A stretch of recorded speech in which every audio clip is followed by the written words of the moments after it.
નમસ્કાર દર્શક મિત્રો, તહેલકા ન્યૂઝમાં હું મેઘા અગ્રવાલ આપનું હાર્દિક સ્વાગત કરું છું. આપ જોઈ રહ્યા છો તહેલકા ન્યૂઝ અને નજર કરીએ આજના સમાચારો પર. ઉમરગામ ઇન્ડસ્ટ્રીઝ એસોસિએશનની ચૂંટણી માટે ઉદ્યોગ જગતના મહાનુભાવો મોટી વાતો કરી મેદાનમાં ઉતર્યા છે, પરંતુ ઉમરગામના ઉદ્યોગોમાં રહેલી વર્ષો જૂની સમસ્યા નિવારવા અને સુવિધાઓને લઈ આજ દિન સુધી કોઈ આગળ આવ્યો નથી. ખખડધજ રસ્તાઓ, ખુલ્લી ગટરો અને ખુલ્લા નાળા આ 21મી સદીની સત્ય કહાની છે. જે વિકાસ કરવા માંગે છે એમને તોડી પાડવા અને ખાલી ખુરશી મેળવી કાર્યકાળ પૂરો કરવા સિવાય બીજું કંઈ નથી.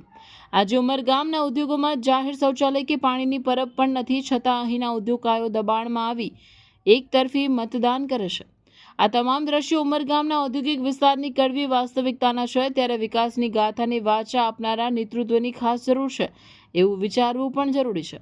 સરકાર ઘણું આપવા અને વિકાસ કરવા પહેલ કરે છે, પરંતુ ઉમરગામના ઔદ્યોગિક વિસ્તારમાં અંગત રોટલા શેકવા અને ખુરશી પર સત્તા હાંસલ કરવાના ખેલમાં અહીં ગંદકીનું સામ્રાજ્ય, ખરાબ રસ્તા અને વિકાસને લાગેલા તાળા એ કડવું સત્ય છે.